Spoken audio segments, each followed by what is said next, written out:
Hello, Virgo. We're going to go ahead and just jump in and get started. Now, do keep in mind these readings are for a large number of people. When I pray and prepare, although I ask that all of you receive at least one message, do keep in mind it's for a lot of people. So if you find that messages are not resonating with you, go on ahead and listen to your moon and or your rising sign, as you may get some messages from those. So you have your situation, what has been happening in the past, the recent past. So this could be up to the past 1 to 2 months. The future outcomes, and that is if you take the angel's recommendations. So you have divine love as your situation. So, community, marriage, and poverty. So we're going to move these down for a second so you can see those. Okay, so for those of you that are curious, I'm looking at the bottom of the deck. We've got toil and labor, the main male, and thief. So your spouse or partner, this person that you are in this committed relationship with, and for most of you, you're actually married, they have given money to someone, loaned money, but I'm hearing some of you. So it's like, so say they loaned a family member some money and you're like, oh, come on. You know they are not going to pay it back. They don't ever pay anything back. No one's ever going to pay the money back. Why did you do that? And your question, like, why would you give them our hard-earned money? Like, I've worked hard for that money. I feel like you robbed me. You didn't even ask me. You just gave them the money. So you are having some conflicts right now in your marriage, a lot of arguments, and it's over money, finances. And for some of you, you know, you do have a valid point. Your recent past, you have your surrender, your need to always be right. And at the bottom, it does have a couple here. And at the bottom, it says, give others the gift of letting them be right by yielding, not rigid. This will help resolve conflicts and improve your relationships. But you are at a state of conflict right now, having some arguments because you are not pleased about finding out about this money. You are not pleased that they gave it to someone, loaned it to someone. Because for a large number of you, it's like they loaned somebody, like they loaned a family member, a friend, someone that is close, someone that's in your community, in your tight-knit group. They have loaned them money, given them money, and you're like, why did you do that? Now I'm poor, I'm gonna have to go without because you gave them our money. Why did you do that? So there's a lot of arguments right now. Now, looking at your bottoms of your deck. Okay, so you are protected. You are financially protected. So what the angels are encouraging you to do is to, and this is the angels' recommendations, then we'll go over your outcome. But this is not to play down, because money is important for some of you. They may have loaned a substantial amount of money. Not to play that down. It's a big chunk of money for some of you.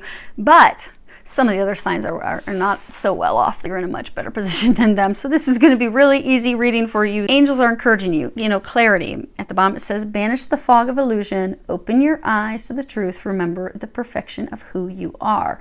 Now she looks real mad. Like she could take that stick and smack somebody with it. She is not pleased. And then you have this Knight of Wands.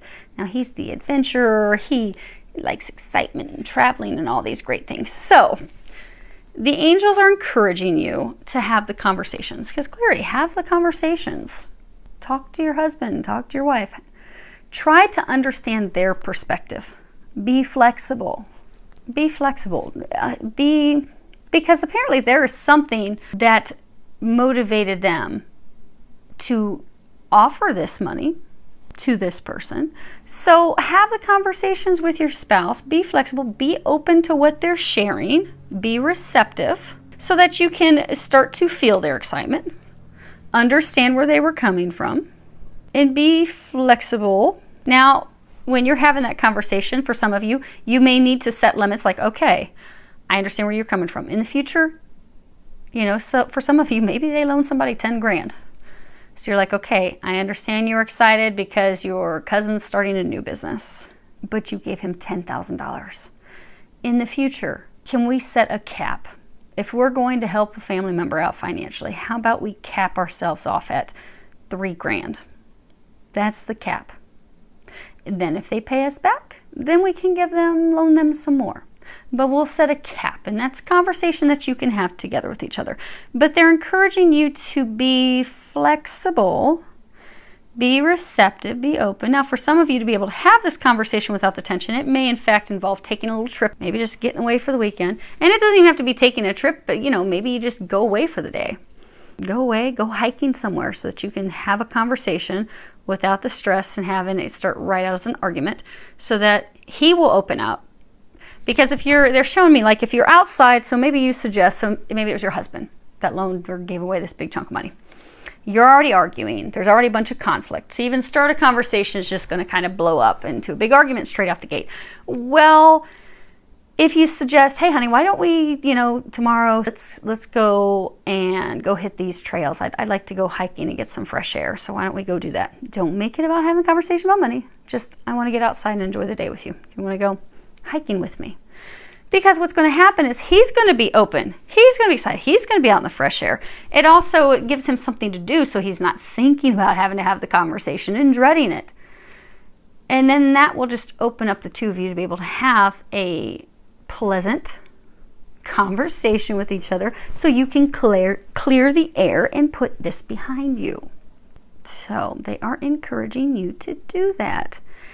And if you can do that, your outcome.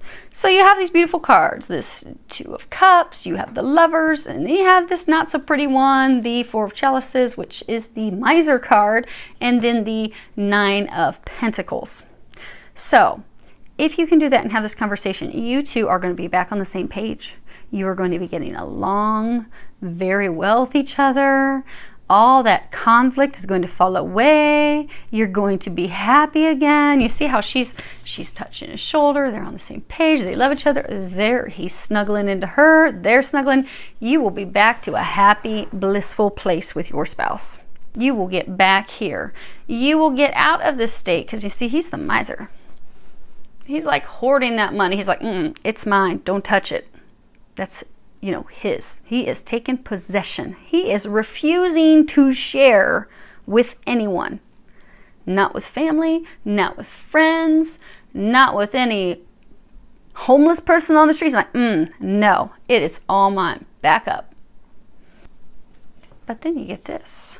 So you go from 4 Pentacles to 9 Pentacles. And this is all about harvest, reaping our rewards, reaping our benefits. So if you can go have this conversation with your spouse, your love, your connection is going to be renewed. You're going to be back in a happy place with each other. And guess what? Surprise, surprise. They are saying there is actually going to be a little bit of a miracle here, because you are trying to protect your finances, which is why you're upset. Like, why do we not have this money now? When in fact, so for those of you that maybe he loaned a family member some money to start a business, you're actually going to make some profit off of that. So maybe that $4,000 that was invested in the business, bam, you're going to be receiving $9,000 when they pay you back. And you are going to receive that. So it is actually going to be financially beneficial for you. So just know that. So now for some of you that it was like a long-term business. For most of you, however, you will be paid back, and you'll be receiving financial rewards, and you're not going to be missing the money at all, because you're protected. So, and those of you that are getting paid back, you are going to get paid back more than double what was loaned, invested. So hopefully that helps. You've got it. It's going to be good. You're going to be back, happy place with your love bug. So wishing you a lot of love, joy, and blessings.